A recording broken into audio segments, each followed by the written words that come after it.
오늘은 교회 안에 직분이 있죠. 그 직분들이 무엇인지, 또 직분자로서 또 어떻게 감당하며 살아야 되는가 좀 한번 말씀을 통해서 살펴보면서 좀 짚어보고 우리 교회 안에 잘 그 말씀대로 세워질 수 있는 은혜가 있게 될 것을 좀 기대합니다. 여러분, 은혜가 헬라어로 카리스입니다.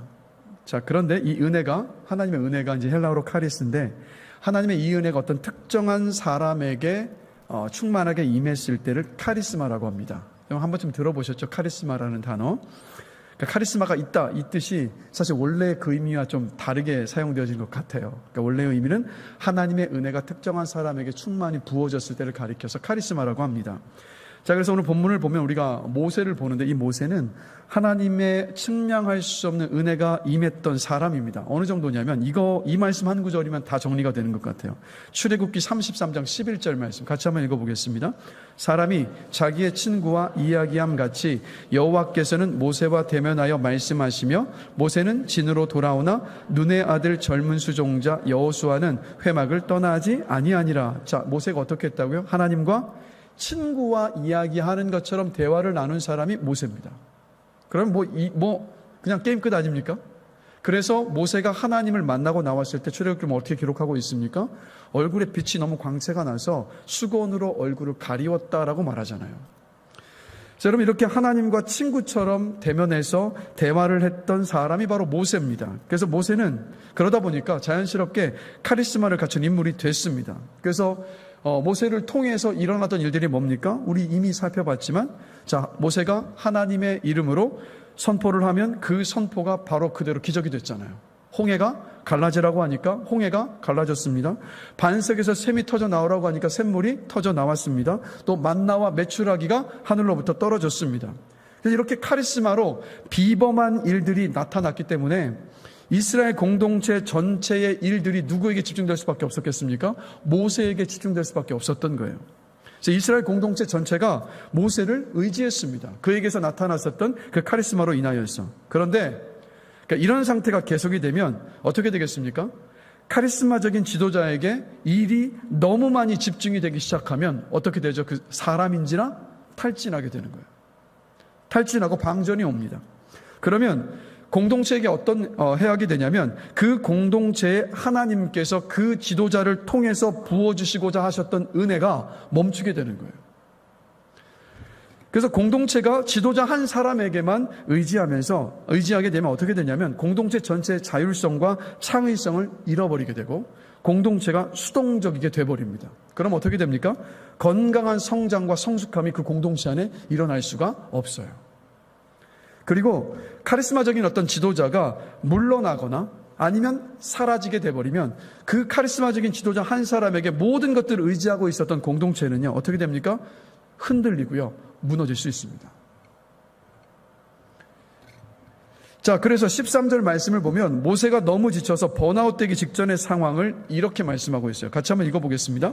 이튿날 모세가 백성을 재판하느라고 앉아있고 백성은 아침부터 저녁까지 모세 곁에 서 있는지라.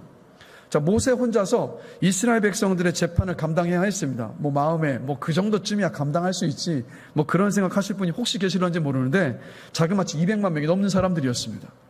그러면 어린아이들은 나오지 않았다고 제외한다 치면 장년들, 어른들만 생각해봐도 어림잡아서 100만 명이 넘는 사람들이에요. 그 사람들이 돌아가면서 모세에게 재판을 받기 위해서 매일 줄 서 있는 겁니다. 아침부터 저녁까지. 저는 말씀 중에 하면서 상상을 해봤는데 그냥 상상만 해도 숨 막히더라고요. 야, 이거 어떻게 하지? 모세가 살아남을 수가 있었을까? 이런 생각이 딱 들더라고요. 그러니까 하루 종일 재판을 해야 했던 모세도, 그리고 모세에게 재판을 받기 위해서 길게 아침부터 저녁까지 길게 줄을 늘어서서 기다려야만 했었던 이스라엘 백성들도 어떻게 했습니까? 그냥 다 기진맥진했을 거예요. 네, 여러분, 사실 모세가 했어야 했었던 진짜 중요한 본연의 일은 사실 이 재판이 아닙니다. 모세가 했어야 했었던 진짜 본연의 일은 뭐냐면, 자, 19절 보실까요? 같이 한 목소리 한번 읽어보겠습니다. 이제 내 말을 들으라. 내가 내게 방침을 가르치리니 하나님이 너와 함께 계실지로다.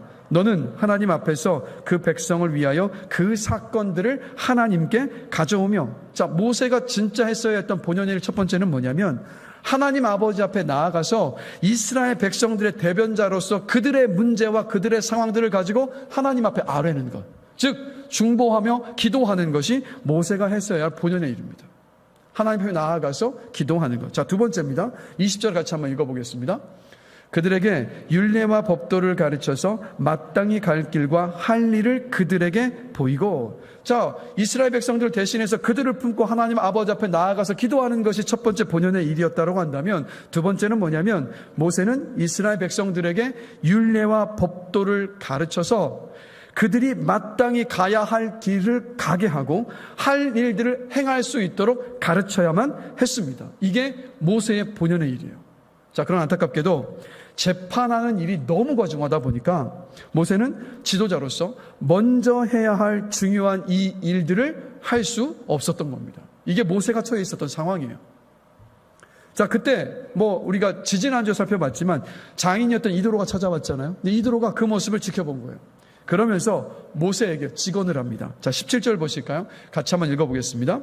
모세의 장인이 그에게 이르되 내가 하는 것이 옳지 못하도다. 잘못됐다라고 직언한 거예요. 그러니까 이드로가 사실 이게 그냥 비판하기 위한 비판이 아니라 자신의 사위 모세를 사랑했고 그 모습이 너무도 안타까웠기 때문에 그 마음을 가지고 지금 이드로가 직언을 했던 겁니다. 그러면서 이드로는 모세에게 일의 우선순위를 정해줬어요. 조금 전에 살펴봤었던 지도자로서 모세가 했어야 있었던 그 본연의 일들, 그것을 먼저 우선적으로 삼고 할 수 있도록 그 우선순위를 깨우쳐줬던 겁니다. 그래서 이스라엘 백성들의 문제를 가지고 하나님 아버지 앞에 나아가서 기도하는 일과 백성들에게 율례와 법도를 가르치는 일이 지금 하고 있는 재판보다 훨씬 더 중요한 일이라는 것을 이드로가 모세에게 일깨워준 거예요. 그리고 난 다음에 구체적인 해결 방법을 제안을 합니다. 자, 21절, 22절 말씀 같이 한 목소리 한번 읽어보겠습니다. 너는 또 온 백성 가운데에서 능력 있는 사람들,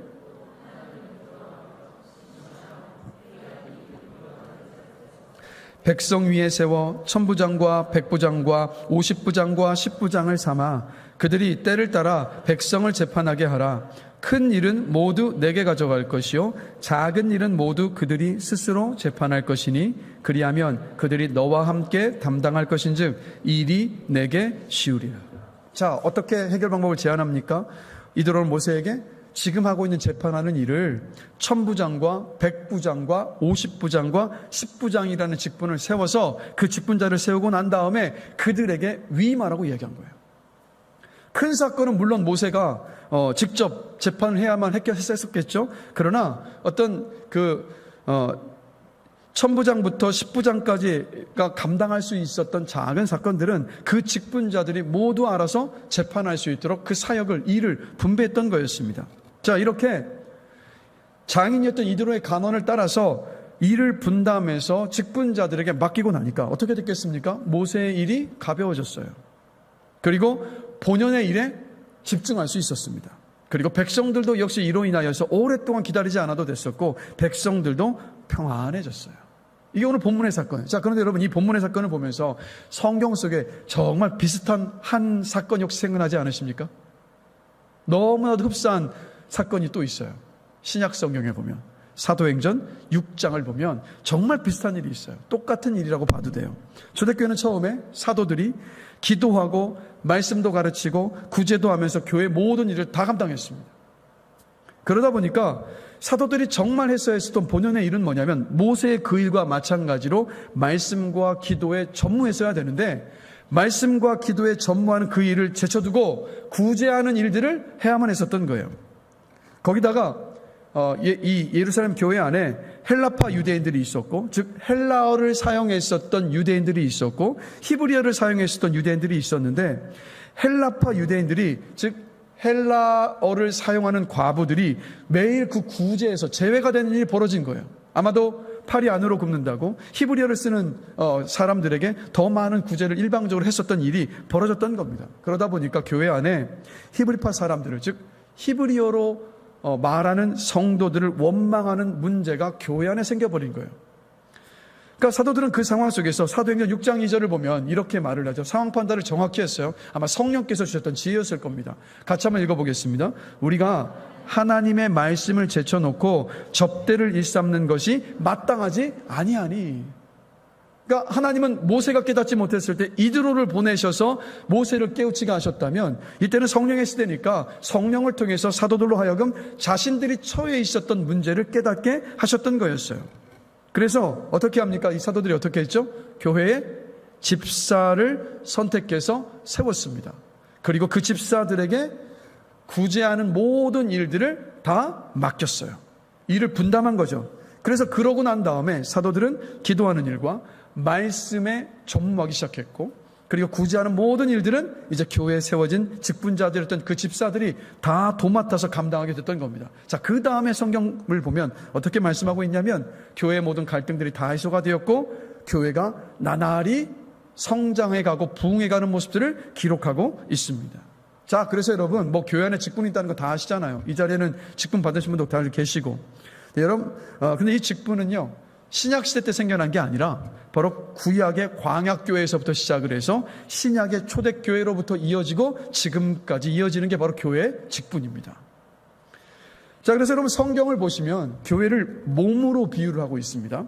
그래서 여러분, 이제 여러분의 몸, 우리 몸을 보면 눈, 코, 입, 귀, 뭐 눈썹, 뇌, 심장, 위, 폐, 뭐 관절 등등등 수많은 다양한 지체들이 모여져서 나라는 한 사람을 이루고 있잖아요. 자, 그래서 이 많은 지체는 각기 다른 기능과 역할을 몸에서 감당하고 있습니다. 각기 다른 기능과 역할을 감당하고 있기 때문에 오늘도 우리가 이 자리에 올 수 있었던 거고 삶을 살 수 있는 거잖아요. 바로 이 지체들이 모여서 한 몸을 이룹니다. 자, 이와 똑같이 예수 그리스도를 믿어서 구원받은 성도라면 모두가 다 교회에 속하게 되고, 그리고 교회의 지체가 돼서 예수 그리스도의 몸인 교회를 이루게 됩니다. 그러니까 우리 모두는 예수 그리스도 안에서 한 몸인 거예요. 아멘이십니까? 우리는 주님 안에서 한 몸입니다. 자, 그래서 에베소서 4장 7절을 보면 이렇게 말씀하고 있죠. 같이 한 목소리 한번 읽어보겠습니다. 우리가 각 사람에게 그리스도의 선물의 분량대로 은혜를 주셨으니, 우리 각 사람에게 그리스도의 선물의 분량대로 은혜를 주셨다. 여기에서 그리스도의 선물은 구원의 은혜를 말해요. 그리고 분량대로 은혜를 주셨다라고 했을 때 이 은혜는 뭐냐면 성령께서 주시는 은사를 말합니다. 자, 그래서 구원받은 모든 성도라면 성령께서 은사를 주십니다. 여러분 모두 은사를 받으셨어요. 다 은사가 있으시다고요. 그래서 하나님은 구원받은 모든 성도가 성령께서 주신 그 은사를 발견하고 그 은사를 따라서 섬기기를 원하십니다. 그러니까 교회 안에서 각자가 은사를 알고, 이제 이렇게 비유하자면 이거죠. 나는 패다, 나는 심장이다, 나는 머리카락이다, 나는 손가락이다, 나는 손톱이다. 이렇게 그 은사를 따라서 내 역할이 무언가를 알고 그 주님의 몸인 교회의 어떤 그 지체로서 역할들을 감당하기를 기뻐하신다는 거예요. 자, 고린도전서 12장 5절과 또 11절 말씀 한번 보실까요? 같이 한번 읽어보겠습니다. 직분은 여러 가지나 주는 같으며 그의 뜻대로 각 사람에게 나누어 주시는 것이라. 자, 교회 안에 직분이 있어요. 자, 직분하면 뭐죠? 장로와 권사와 안수집사와 집사가 있잖아요. 그렇죠? 물론 여기 약간 성경과는 조금 차이가 있는 부분들이 있긴 합니다. 성경에서 집사라고 한다면 그냥 안수집사가 맞지만 오늘날 현대 교회는 뭐라고 하죠? 서리집사라고 표현을 하죠. 그러니까 조금 더 생겨난 것이라고 보면 돼요. 이 부분들은 오늘 제가 설교를 통해서 다 다루지는 않겠습니다. 나중에 직분자 교육을 할 때 왜 그런 직분들이 생겨난 이 부분들은 그때 좀 더 자세히 말씀을 드릴게요. 자, 돌아온다면 교회의 머리이신 주님께서 교회의 성도들에게 직분을 맡기셨습니다. 이 자리에 직분을 받으신 분들이 계시는데 기억하셔야 됩니다. 그 직분은요, 목사가 준 게 아니에요.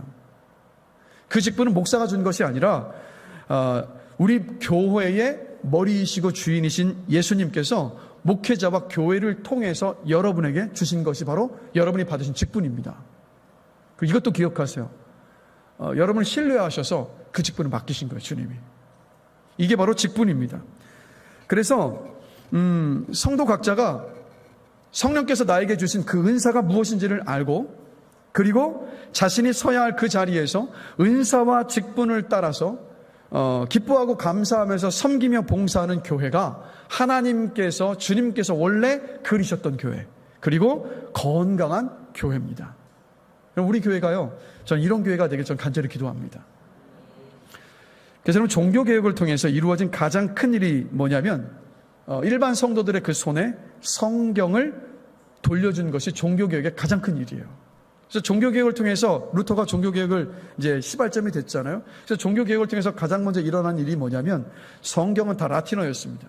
그래서 사제들만 그 성경을 읽을 수 있었고, 심지어 이제 미사라고 하죠. 그 미사를 드릴 때도 라틴어로 이제 요즘 말하면 설교를 사제들이 했던 겁니다. 그러니까 그 자리에 참석했었던 일반 성도들은요, 무슨 말인지 알아들을 수가 없었어요. 왜 이렇게 했겠습니까? 사제권을 강화하기 위해서. 종교적인 그 기득권을 강화하기 위해서 중세시대를 지나면서 그렇게 해왔던 거예요. 근데 이 종교개혁이 딱 일어나고 난 다음에 어떤 일이 있었냐면 바로 라틴어 성경을요, 각 나라의 언어로 번역을 하기 시작합니다. 독일어 성경이 나오고 영어 성경이 나오기 시작했죠. 그래서 그 성경을 성도들에게 쥐어준 것이 종교개혁으로 통해서 이루어진 가장 큰 일이에요. 그리고 제2의 종교개혁이 또 있습니다. 뭐냐면 교회의 사역을 성도들에게 돌려준 일을 가리켜서 제2의 종교개혁이라고 이야기를 해요. 자, 생각해 보시면 전통적으로는요, 교회 목회를 잘 보시면 그냥 목사가 다 했습니다. 그렇죠? 저도 어릴 때 생각을 해보면 개척하셨던 교회에서 아버님 목사님이 모든 것들을 다 하셨던 것을 기억을 합니다. 그러니까 축구 경기로 비유를 하자면 이거예요. 언젠가 제가 이 비유로 설명을 드렸습니다. 기억하실 거예요. 그러니까 축구 경기로 비유하면 목사가 골키퍼도 하고 수비수도 되고 미드필드도 하고 공격수도 하고 감독까지 다 하는 거예요. 그리고 성도들은 뭐라는 거냐면 관중석에 앉아서 목사가 어떻게 공격하는지, 어떻게 수비를 하는지, 미드필드 진영에서는 어떻게 공을 잘 패스를 하는지, 또 골은 어떻게 넣는지, 골키퍼로서의 그 막는 일들은 얼마나 잘하는가, 그걸 지켜보는 거예요. 그러면서 때로는 잘할 때는 박수 쳐주고 때로는 잘못했을 때는 지적을 하는 겁니다. 자, 오늘 본문의 모세와 초대교회 사도들도요, 처음에는 그랬어요. 그러나 어떻게 했습니까? 그것이 하나님께서 기뻐하시는 모습이 아니라는 것을 알았고 성도들에게 사역을 나누었어요. 그렇기 때문에 다시 축구장의 비유를 다시 한번 들자면, 교회의 사역의 장이 바로 축구 경기장 그 필드라고 한다면, 공격과 수비와 미드필드와 골키퍼를 하는 선수들이 바로 누구냐면 바로 교회의 성도들이에요. 성도들이 축구 경기장 안에서 공격하고 수비하고 미드필드 진영에서 또 미드필드를 보고 골키퍼를 하도록 가르치고 준비시키는 코치가 누구냐면 그게 바로 목사입니다. 그래서 코치인 목사는 하나님을 사랑하고 이웃을 사랑하는 목표를 정하고 세상과 육신과 사탄과의 경기에서 승리할 수 있도록 선수들을 훈련시키는 일, 그것이 목회자가 감당해야 되는 일이에요. 이건 제가 만들어낸 게 아니라 성경에서 이렇게 말씀하고 있습니다. 에베소서 4장 12절에 보면 가르치는 목사를 교회에 주신 이유를 이렇게 말씀합니다. 같이 읽겠습니다. 그것은 성도들을 준비시켜서 봉사의 일을 하게 하고 그리스도의 몸을 세우게 하려는 것입니다. 세번역 성경입니다. 왜 말씀을 가르치냐? 왜 말씀을 전하느냐? 왜 교육을 하느냐? 성도들을 준비시켜서 봉사의 일을 하게 하고 그리스도의 몸, 즉 교회를 세우도록 하기 위해서라는 거예요. 여러분 말씀 배우셨잖아요. 그렇죠? 말씀도 배우셨고 훈련 받으셨잖아요. 그 이유가 뭐라고요? 봉사의 일을 하기 위해서입니다. 그래서 많이 배웠는데 봉사하고 섬기는 자리에 있지 않잖아요. 어떤 일이 벌어지는지 아세요? 곰습니다. 머리만 커져요. 머리만 커져서 막 비판하고 지적하는 일들만 잘하게 될 위험성이 너무 많아요. 그러나 봉사하고 섬기는 자리로 가면 내가 배웠던 것을 토대로 삼아서 봉사하고 섬겨 나가기 때문에 그럴 새가 없어요. 함께 봉사하는 사람들을 격려하고 위로하고 기도하면서 몸된 교회를, 주님의 몸인 교회를 세워가게 되죠. 여러분들이 그렇게 되시길 축복합니다. 물론 너무 잘하고 계셔서 참 감사해요. 근데 우리 끝까지 잘해야죠. 주님 오시는 그날까지, 주님 앞에 서는 그날까지. 그래서 여러분 축구 경기장의 관중 그럼 누군지 아세요? 누굴까요? 축구 경기장에서 뛰는 선수가 성도들이고 성도들이 그 일들을 잘 감당할 수 있도록 가르치고 권면하는 코치가 목사라고 한다면 우리의 이 모습을 지켜보고 있는 관중은 누굴까요, 여러분? 세상입니다. 우리 믿지 않는 이웃들, 친구들, 이 세상이요. 그래서 세상 사람들이 교회에 왔을 때 이렇게 감탄할 일들이 많았으면 좋겠어요. 우리 교회에 왔을 때, 야, 아니 세상에서는 내 밥그릇만 챙기고 나만 챙기는 막 그런 세상에서 살다 왔는데 어떻게 여기 교회 안에 와보니까 이 세상과 정반대로 어떻게 이렇게 자발적으로 다른 사람들 먼저 섬기고 봉사할까? 사실 이런 일들을 교회 안에서 겪고 그 일들을 통해서 하나님의 살아계심을 경험하잖아요. 우리 교회 그런 교회로 세워갈 수 있게 되기를 좀 간절히 기도합니다. 정말 주님께서 기뻐하시는 건강한 교회. 그래서 교회 사역의 주체는요, 목사가 아니에요, 여러분. 바로 여러분들입니다. 그렇기 때문에 교회 안에 성도들 한 사람 한 사람 모두가 다 사역자예요, 사실은. 그런 교회가 하나님께서 처음에 그리셨던 교회이고, 그리고 하나님께서 기뻐하시는 건강한 교회, 그리고 생명력이 있어서 세상을 향해서 복음을 전하고 사람을 살릴 수 있는 교회가 바로 이런 교회입니다. 그래서 우리 교회가 목회자가 진리와 능력의 말씀을 왕성하게 선포하고 기도에 전념하는 교회, 그리고 말씀의 은혜를 입은 성도들이 은사와 직분을 따라서 감사하고 기뻐하면서 그 봉사하고 섬기는 그 일들을 감당할 수 있는 교회가 되기를 주님의 이름으로 간절히 기도합니다. 그리고 여러분, 이 직분자라는 말이 있는데 사실 이 표현은요, 영어 성경에 보면 이 직분자가 오피서라고 나와요. 오피서라는 이 단어를 번역하면서 붙여진 것이 바로 직분자입니다. 그래서 교회 안에서 일을 맡은 사람들이라는 뜻이에요. 즉 봉사하는 일을 맡은 사람들이라는 뜻인데, 기억하십시오. 이 직분은요, 기능적인 직책이에요. 그러니까 주신 은사와 맡겨진 일과 직분에는 분명히 차별이 여러분 있습니다. 그렇지 않아요? 이 자리에 계신 여러분들 안에도 직분이 다 다르고요, 맡겨진 일들에 분명히 차별이 있습니다. 자, 그런데 오해하시면 안 돼요. 이 차별은요, 높고 낮음이나 혹은 우열을 가리는 차별이 아니라고요. 그저 맡겨진 직분의 차이일 뿐인 겁니다. 일의 차이일 뿐이라는 거예요. 근데 일반적으로 우리나라 이 한국 교회를 보면 좀 이런 인식이 깊어요. 서리 집사가 안수 집사가 되고 또 장로가 되는 것을 마치 세상에서 기업을 다니면서 승진하는 것처럼 여긴단 말이에요. 어쩌면 이 자리에도 그렇게 생각하시는 분이 계실 겁니다. 자, 맞습니까? 틀립니까? 여러분, 아니에요. 교회 안에 서리 집사, 안수 집사, 권사, 장로는 여러분 승진해서 올라가는 어떤 그런 계급이 아니에요, 여러분. 단 한 번도 성경에서는 그렇게 말씀하고 있는 적이 없습니다. 절대 여러분, 직분은 명예도 아니고 교회는 계급이 아니에요. 이거 꼭 명심하십시오. 승진에 올라가는 단계도 아니고 계급도 아니고 명예도 아닙니다.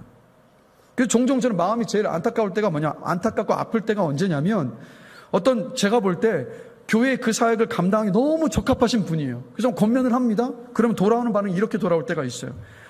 목사님, 장로님도 계시고 안수 집사님도 계시고 권사님도 계시는데 저 같은 집사가 어떻게 그 일을 합니까? 라는 말을 들을 때 저는 굉장히 속상해요. 여러분, 교회는요, 이런 말을 하는 곳이 아니라 정말 그 일을 감당할 마음이 있고, 그리고 은사가 있고, 그리고 그 일을 감당할 수 있는 어떤 능력이 있다면 그 일을 기쁨으로 누구라도 감당할 수 있는 곳이 바로 여러분 교회라고요.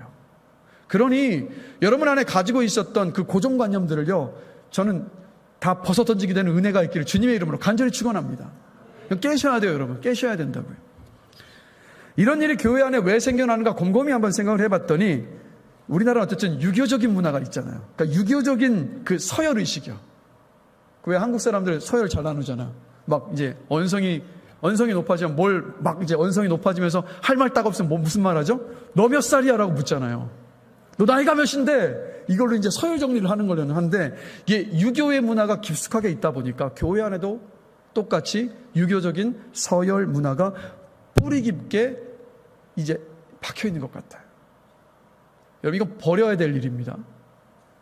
우리 교회 안에 이 서열 의식이 깔끔하게 사라지는 역사가 있게 되기를 저는 축원합니다. 자, 그런데 이제 성경 말씀을 보면 절대 위계적인 원리로 직분을 설명하고 있질 않아요.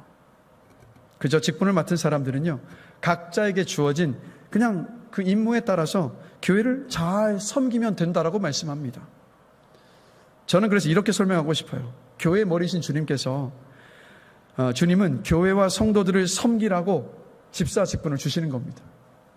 교회와 성도들을 더 잘 섬기라고 안수 집사와 권사의 직분을 주시는 거예요. 교회와 성도를 더욱더 잘 섬기라고 장로의 직분을 주시는 겁니다. 잘 섬기고 계시는데 그래도 우리 좀 마음을 좀 다잡자는 의미에서 말씀을 드리는 거니까 우리 직분 받으신 모든 분들 더 기쁨으로 잘 섬겨 나시기를 축복합니다. 나중에 주님 앞에 섰을 때 받을 상급을 기대하세요, 여러분. 그걸 바라보며 그는 가는 겁니다. 그리고 여러분, 직분과 함께 따라다니는 용어가 한 가지가 있어요. 항존직이라는 표현이요. 그렇죠? 항존직. 아마 항존직 딱 들으면 여러분들이 마음속에 그리고 있는 그 표현의 의미가 있으실 겁니다. 그래서 많은 성도들이 항존직에 임기가 없다라고 생각을 합니다. 한번 임직하면 권사든 장로든 안수집사든 그 직분을 평생 가지는 종신직이라고 다들 생각하고 그렇게 받아들입니다. 그런데 여러분, 항존직은 그런 뜻이 아니에요.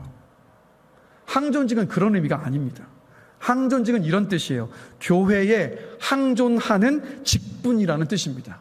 교회에 항존하는 직분, 즉 성경에 명시되어 있는, 예를 들어서 목사나 장로나 집사와 같은 그 직분을 가리키는데, 이 직분들이 이 땅의 교회에 항상 필요하고 반드시 있어야 한다는 의미로서의 항존직입니다. 이해가 되셨어요, 여러분? 한번 직분 받으면 영원히 계속되는 종신직이라는 의미가 아니라 이 땅의 교회에 반드시 있어야 하는 직분이라는 직분이 바로 항존직의 의미입니다. 그렇기 때문에 장로와 안수집사와 권사와 같은 항존직에 임기가 없다라고 생각하는 것은 그건 잘못된 생각이에요. 여기서 더 나아가서 제가 말씀 나누고 싶은 부분들은 나중에 제가 직분자 교육을 통해서 조금 더 자세하게 한번 나눌게요. 그러나 어쨌든 항존직의 의미가 뭔지 이해가 되셨죠? 분명히 우리는 이 직분에 대한 분명한 이해가 필요합니다. 그래서 지금부터는 제가 뭘 함께 살펴보고 싶냐면, 일단은 교회 안에서 이 안수를 해서 직분을 부여받는 직분자가 장로와 권사와 안수집사입니다. 그래서 지금은 이 세 직분자들의 권한과 직무가 무엇인가를 제가 좀 설명을 드릴게요.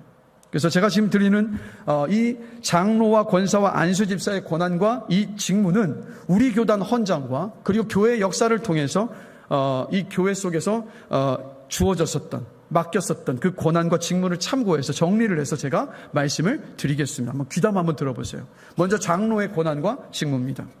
장로는 교회의 행정을 관리합니다. 당회원의 멤버로서 교회 인사와 교역자 청빙과 교회 직분자 임명의 권한을 가지고 있습니다. 그리고 재직회와 사무연회를 소집할 수 있습니다.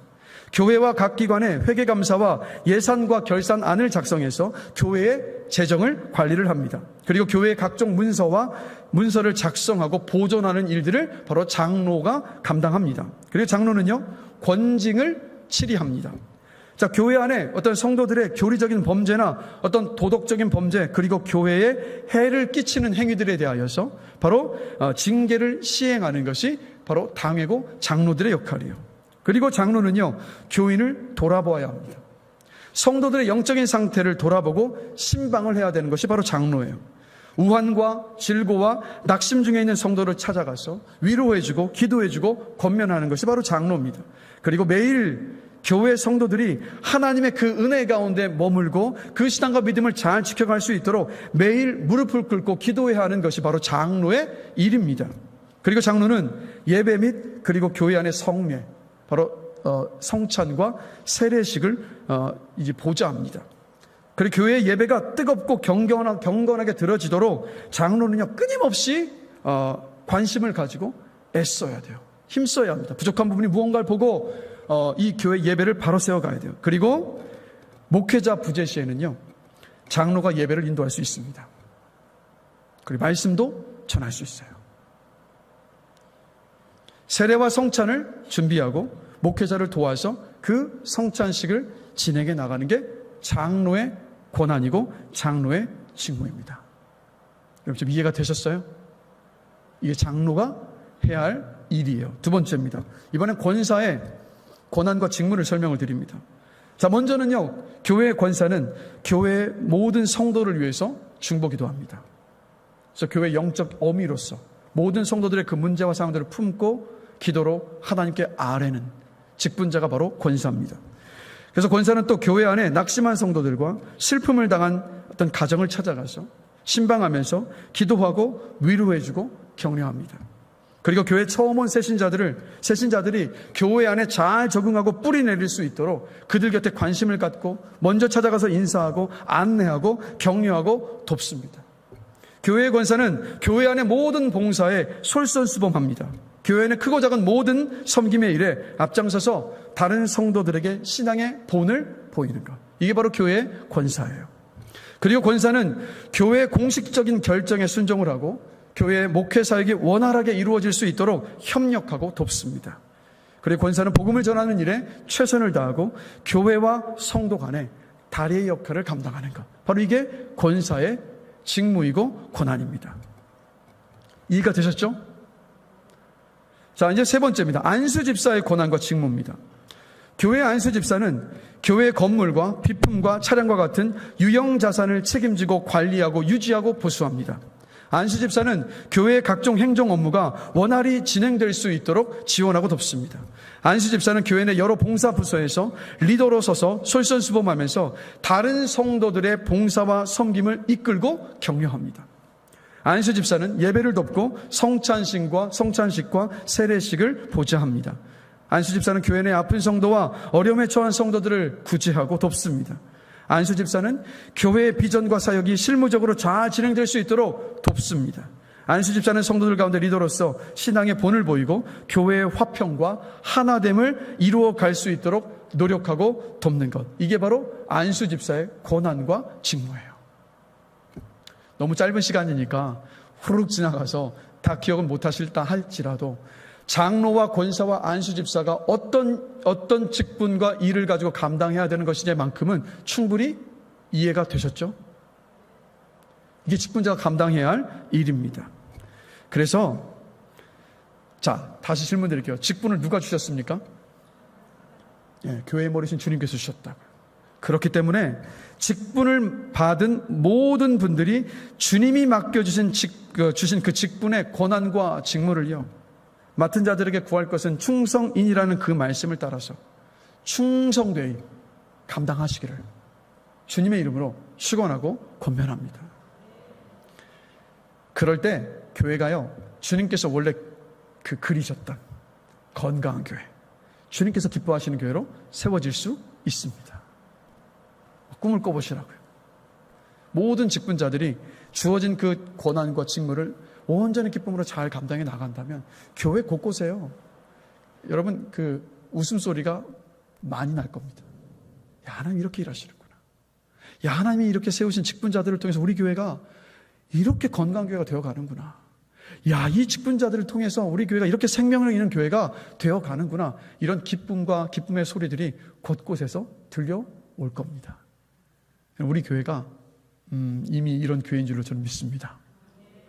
더 기쁜 좋은 소식들이 계속해서 들려오게 되기를 주님의 이름으로 축원합니다. 이 자리에 빌어서 우리 안에 우리 직분 받으신 분들이 많이 계시거든요. 우리 장로님들, 권사님들, 안수집사님들 계시는데 우리요, 한번 우리 다 함께 격려의 박수 함께 하십시다. 네. 우리 장로님들, 권사님들, 안수집사님들, 네, 다 격려의 박수 합니다. 끝까지 직분 잘 감당하시길 주님의 이름으로 축복합니다. 자, 그러면 이번에는요, 모든 직분자에게 정말 중요한 두 가지를 제가 한번 생각해보고 살펴보고 싶습니다. 자, 첫 번째는 뭐냐면 우리 같이 한번 읽어보겠습니다. 말과 행동이 일치하는 신실한 삶입니다. 그러니까 교회의 어떤 직무와 권한들을 잘 행해나가는 거 정말 중요해요. 그런데 그것보다 더 중요한 두 가지 가운데 첫 번째가 뭐냐면 말과 행동이 일치하는 신실한 삶입니다. 자, 성경에서 직분자의 자격을 논하는 성경 구절들이 참 많아요. 그런데 그 가운데 가장 대표적인 것이 디모데전서 3장 8절에서 12절이거든요. 자, 우리 함께 한 목소리로 한번 읽어보겠습니다. 이와 같이 집사들도 더러운 일을 탐하지 아니하고 깨끗한 양심의 믿음의 비밀을 가진 자라야 할지니 이에 이 사람들을 먼저 시험하여 보고 그 후에 책망할 것이 없으면 집사의 직분을 맡게 할 것이요, 여자들도 이와 같이 정숙하고 모함하지 아니하며 절제하며 모든 일에 충성된 자라야 할지니라. 집사들은 한 아내의 남편이 되어 자녀와 자기 집을 잘 다스리는 자일지니. 자, 이 말씀을 잘 보시면 8절에 이 정중하고라고 개역개정에 되어 있는데, 개역성경, 이 개역개정 전의 성경을 보면 단정하고라고 번역되어 있습니다. 그 의미가 뭐냐면 성경의 진리를 따라 사는 진지한 삶의 태도를 가지고 살아간다는 뜻이에요. 그 다음에 일구이연하지 않는 것은 뭐죠? 말과 행동이 일치하는 것을 말합니다. 그러니까 신실한 삶이에요. 성실한 삶, 신실한 삶은 다른 게 아니라 바로 말과 행동이 일치하는 삶이에요. 자기가 한 말에 책임을 지는 것. 술에 임박히지 아니하고, 말 그대로 술을 즐겨하지 않는 것을 말합니다. 왜 그렇습니까? 여러분, 술에 취하면 실수하거든요. 그렇죠? 술에 취하면 실수하고 죄를 짓기가 너무도 쉽잖아요. 그리고 덕이 되지 않는 말과 처신들을 할 수 있기 때문에 술에 임박히지 아니하라고 말하고 있고, 더러운 일을 탐하지 아니하고는 더러운 일을 탐하지 아니하고 해서 이 더럽다는 건 뭐냐면 부정한 방법으로 재산을 모으는 것을 말합니다. 즉 밖에서, 교회 밖에서 살아갈 때 깨끗하고 진실하게 살아가는 삶을 말해요. 12절을 보면 한 아내의 남편이 되어라고 말씀하고 있는데, 자녀와 자기 집을 잘 다스리는 사람이 직분자가 될 수 있다라는 뜻입니다. 그렇죠? 가정도 잘 다스리지 못하는데 교회를 안에서 직분을 맡으면 잘 다스린다? 될 수가 없는 일이죠. 그래서 결국 이 말씀을 종합을 해보면 이런 의미입니다. 직분을 받을 사람이 정말 깨끗한 삶을 살고 있는지, 그 사람의 가정생활은 어떠한지, 그리고 그 사람이 하는 사업이나 일이 어떤지를 검증해 보고, 그리고 나서 그 직분을 맡겨야 한다라고 성경이 말씀하고 있어요. 자, 그렇다면 성경이 말씀하고 있는 직분자의 자격 조건은요, 뭡니까? 지금 보면 뭐에 대한 거죠? 성품과 인격에 대한 거예요. 그러나 안타깝게도 한국교회 안에 직분자의 자격 조건이 성품과 인격보다는 다른 것인 경우가 참 많습니다. 그렇죠? 그러나 성경 뭐라고 말씀하고 있냐면, 성경이 말씀하고 있는 직분자의 자격 조건은 대부분이 인격과 성품에 관한 거예요. 그 사람의 은사에 대해서는 단 한마디도 말하고 있지 않습니다. 그러니까 성경은 직분을 받아서 섬기고 봉사하기 전에 그 사람이 말씀 안에서 인격적으로 변화된 모습이 있어야, 그래야 직분자가 될 수 있다라고 분명히 말씀하고 있어요. 자, 그런데 이 모든 직분자의 어떤 덕목 가운데 가장 중요한 제일 덕목은 뭐냐면 일구이연을 하지 않는 겁니다. 일구이연하지 않는 것. 사실 여러 어떤 연구 결과들을 보면요, 시대와 나라를 불문하고 그 직분자들은 교회 리더들이잖아요. 그 리더의 신뢰성을 확인하는 궁극적인 테스트는 뭐냐면 언행일치입니다. 다들 교회 안에서도 다들 공감하시죠? 말과 행동이 일치하는 것만큼 그 직분자, 그 리더의 신뢰성을 담보할 수 있는 것이 없어요. 언행일치가 가장 중요하고, 그리고 사실 언행일치는 누구의 모습이죠? 예수 그리스도의 모습이잖아요. 우리 집은 언제나 언행일치셨잖아요. 서울의 한 교회 소그룹의 목자로 섬기고 계시는 KBS 아침마당 MC인 김재원 아나운서의 쓴 책 마음말하기 연습이라는 책이 있거든요. 이 책에 보면 이 김재원 아나운서가 본인의 일화를 이야기를 합니다. 어느 해인가 백혈병으로 고통받던 성덕 바우만의 이야기가 전해지면서요, 이제 전국적으로 특별방송으로 골수 기증 캠페인이 우리나라에 막 이제 진행됐습니다. 혹시 기억하시는 분이 계실 수도 있을 것 같아요. 이때 KBS에서도요, 전국의 각 도시를 연결해서 특별 생방송을 진행을 했습니다. 그러면서 이 골수 기증하기 캠페인을 같이 동참한 거예요. 이때 김재원 아나운서가 춘천 명동에서 생중계를 했습니다. 방송을 잘 마치고 난 다음에 그때 이제 아버지가, 이 김재원 아나운서의 아버지가 병원에 입원해 계셨는데, 그 입원해 계시던 병원에 왔더니 그 아버지와 그리고 병실에 있었던 모든 환자들과 가족들이요, 그렇게 기뻐하면서 이 김재원 아나운서를 칭찬을 했습니다. 근데 이렇게 막 칭찬하고 이제 분위기가 굉장히 좋을 때 갑자기 그 한 병실에 창가 쪽에 누워있던 한 환자가 이 김재원 아나운서를 부릅니다. 사고로 두 다리를 잃고 의족을 한 채 재활 훈련을 하고 있었던 중년의 환자였어요. 그리고 이렇게 김재원 아나운서에게 말을 합니다. 아, 그래, 정말 수고했습니다. 화면을 저도 잘 봤고 말씀수도 수료하고 정말 잘했습니다. 그런데 골수 기증은 하셨습니까? 그러자 김재원 아나운서가 네? 골수 기증이요? 아니요, 못했습니다. 그러자 또 이분이 묻습니다. 그래, 아마 여유가 없었던 모양이군요. 그럼 혹시 헌혈은 했습니까? 그러자 또 김재원 아나운서가 네, 그게 좀 제가 미처 생각을 못했습니다. 이 환자가 하는 말이 그러셨군요. 난 그냥 하도 골수 기증하라고 말을 너무도 잘하기에 당연히 했거니 싶어서 물어봤던 겁니다. 크게 신경 쓰지 마세요. 김재원 아나운서는 그 책에서 이렇게 고백합니다. 망치로 머리를 한 대 어져 맞은 것 같았다고. 고통받는 수많은 백혈병 환자들을 위해서 골수 기증을 그렇게 하라고 외치면서도 실상 자신은 행동 없이 빈 말만 하고 있었음을 이 환자의 질문을 통해서 직면했다는 거예요. 그러면서 자신의 모습을 볼 수 있도록 도와준 이 중년의 환자의 대화가 자신에게 자신의 삶을 받쳐주고 변화시키는 든든한 버팀목이 되었다고 그 책에서 고백합니다. 여러분, 저 같은 목사하고요, 이 자리에 직분을 받으신 모든 분들 기억하세요. 우리는 교회 리더입니다. 주어진 일을 잘 감당하는 것 정말 중요하죠.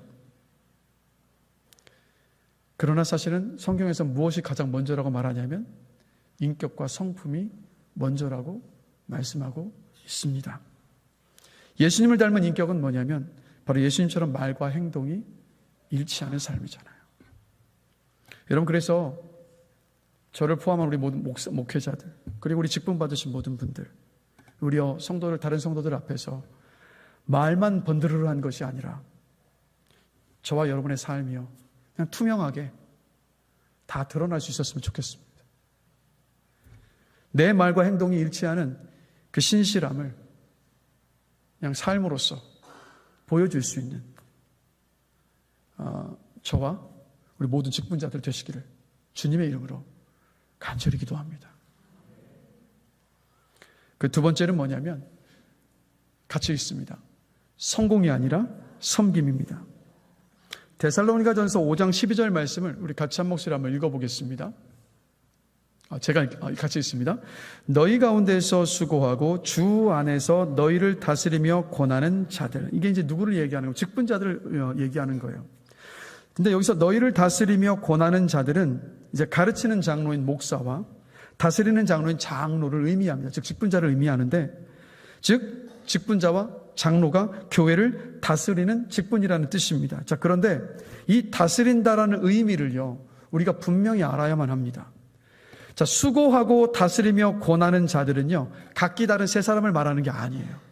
수고하고 다스리며 권하는 것은 뭘 말하는 거냐면 1인 3역을 의미합니다. 자, 예를 들자면 이거예요. 먼저 장로와 목사가 섬김의 수고를 할 때 거기에서 다스리는 권위가 나온다라는 것을 말씀하고 있어요. 그러니까 이것이 교회에서 말하는 성경이 말씀하고 있는 다스림의 의미입니다. 자, 그렇기 때문에 장로와 권사와 안수집사와 저 같은 목사가 감당해야 할 성경이 말씀하는 다스림은 뭐냐면 섬김입니다. 이걸 말씀하고 있어요. 자, 서번트 리더십이라는 책에서 권력과 권위를 구분을 해서 섬김의 리더십을 설명을 하고 있는데요. 권력은 뭐냐면, 권력은 지도자가 자신이 가진 지위와 힘을 이용해서 원치도 않는 사람에 대해서도 자신의 의지대로 행동하도록 강제하고 지배하는 능력, 이걸 가리켜서 권력이라고 말해요. 자, 그런데 반면 권위는 뭐냐면 지도자의 영향력을 통해서 다른 사람들이 기꺼이 지도자의 의도대로 행동하도록 유도하는 능력을 가리켜서 권위라고 설명을 합니다. 그래서 섬김의 수고를 통해서 얻게 되는 다스림은요, 권력이 아니라 바로 뭘 말하는 겁니까? 권위를 의미해요. 그래서 우리가 예수님을 내 인생의 주인으로 인정을 하고 주님을 따르는 이유가 뭐죠, 여러분? 질문 드릴게요. 정말 주님을 따르길 원하세요, 여러분? 왜 그러시는 건데요? 왜 그렇게 주님을 따르고 싶어 하시는 거예요? 이유가 뭡니까? 이유가 뭐예요, 여러분? 왜 그렇게 주님을 따르고 싶어 하시는데요? 주님 뜻대로 왜 그렇게 살고 싶어 하세요? 이유가 뭐예요? 주님의 섬김 때문이잖아요. 나은 사람을 살리시기 위해서 주님께서 당신의 생명까지도 아낌없이 다 내어주셨던 그 섬김 때문에 우리는 주님의 권위를 인정하는 거잖아요. 아닙니까? 이럴 때 이제 아멘 하시면 되는데, 그 섬김 때문에 우리는 주님의 권위를 인정하기 때문에, 그래서 우리의 마음 안에 주님 뜻대로 살고자 하는 그 마음이 우리 안에 있는 거잖아요. 그래서 여러분, 권력이 아닌 권위에서 세워지는 다스림은 어떤 직책이나 위치가 아니라 결국 뭘 말하는가 하면 태도를 말합니다. 종으로서의 희생을 각오하고 기꺼이 다른 사람들의 필요를 채우는 그 마음과 태도를 뜻하는 거예요. 그래서 이런 섬김은요, 사실 처음엔 눈에 잘 띄지 않을 수 있어요. 대부분의 경우는 섬김은 눈에 띄지 않습니다. 그러나 이것을 기억하세요. 그 섬김이 설사 내가 생각할 때 눈에 띄지 않는 것처럼 보인다 할지라도 얼마 가지 않으면요, 사람들은 그 사람을 인정합니다. 인정만 하는 것이 아니라 그 사람을 의지하고요, 그 사람을 찾습니다. 그 사람의 리더십을 인정해요. 섬김의 그 사역 때문에 거룩한 영향력을 끼칠 수 있게 됩니다. 그래서 그 모습을 통해서 그 모습을 보는 다른 성도들이 어떻게 되는 거냐면, 그렇게 섬김의 리더십을 보였던 그 직분자들은 그 시간을 통해서 예수님을 닮아가게 되고, 그렇게 섬기는 그 모습을 지켜보는 일도 똑같이 그 뒤를 걸어가는 거니까 예수님을 닮아가는 그 일들이 계속해서 이어지게 되는 거예요. 그래서 성경적인 다스림은 바로 섬김을 증명하는 겁니다. 섬김을 증명하는 거예요. 그래서 이 자리에요, 우리 직분을 맡으신 장로님, 권사님, 안수 집사님들, 그리고 저를 목회자도 마찬가지입니다. 여러분, 우리가 착각하면 안 되는 게 이겁니다. 직분을 받지 못한 모든 성도들이 목회자나 직분자를 위해 존재하는 것 아닙니다. 오히려 목사와 직분자가 다른 성도들을 위해서 부름받은 겁니다.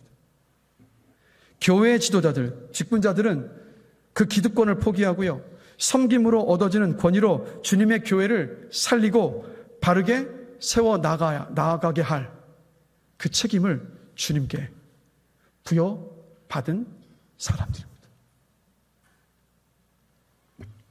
그래서 그런 저와 여러분이 되기를요, 간절히 기도합니다. 어쩌면 이 시대에 교회가 그렇게 세상에 욕을 먹는 이유 가운데 하나는 다른 데지 않은 것 같아요. 저 같은 목사나 직분자들이 바리새인처럼 변질되어 버렸어요. 섬김의 자리에 있지 아니하려고 말은 너무나도 번지르르, 어느 누가 봐도 따라가고 싶지 않고 권위를 인정하지 못하는 그런 일들로 인하여서 교회가 영향력을 잃어버렸기 때문에, 여러분, 다시 말씀드릴게요. 성경적인 다스림은 섬김을 증명하는 것입니다.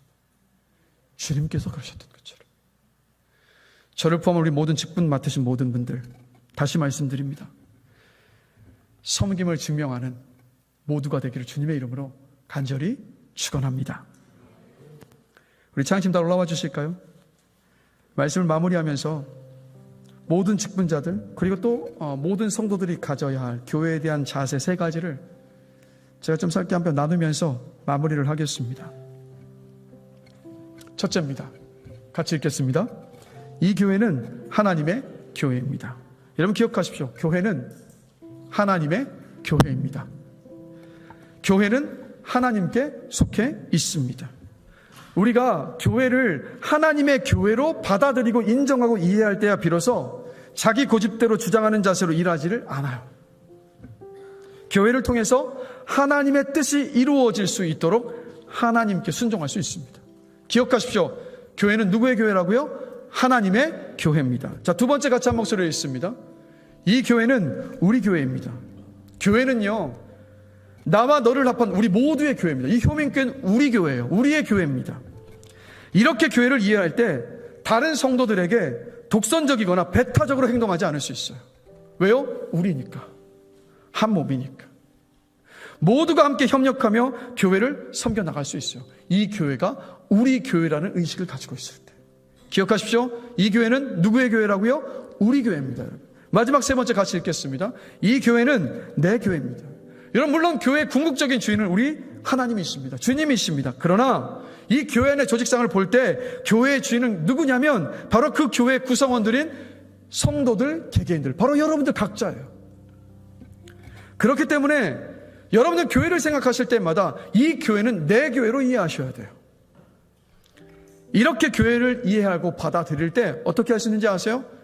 주인 행세를 하는 것이 아니라 주인 의식을 가지고 교회를 세워갈 수 있습니다. 여러분, 우리 주인 행세하지 마십시다. 우린 주인이 아니니까요. 그러나 우리 주인 의식을 가지고 주님의 몸인 이 교회를 섬겨 나갈 수 있게 되기를 주님의 이름으로 간절히 축원합니다. 기억하십시오. 모든 직분자들, 모든 성도가 가져야 할 교회에 대한 세 가지 자세. 첫 번째, 이 교회는 하나님의 교회입니다. 이 교회는 우리 교회입니다. 이 교회는 내 교회입니다. 이것을 명심하시고 기억하십시오. 여러분, 그래서 우리 주님은요, 교회를 남기시려고 죽으셨어요. 교회는 우리 주님의 유산입니다. 이게 교회의 가치예요. 너무 많은 사람들이 이걸 몰라요. 주님의 유산이 바로 교회인데, 그렇기에 우리 모두가요, 우리가 속해 있는 이 교회, 이 효민교회를 하나님의 교회로, 우리 교회로, 내 교회로 인식하고 사랑하고 기뻐하면서 섬겨나가고 세울 수 있게 되길 주님의 이름으로 간절히 축원합니다. 우리 시간 들었던 말씀과 또 여러분들이 말씀을 들으시면서 깨닫고 받으셨던 은혜가 있다면 그것을 붙잡고 고백하면서 함께 찬양했으면 좋겠습니다. 우리에겐 소원이 하나 있네.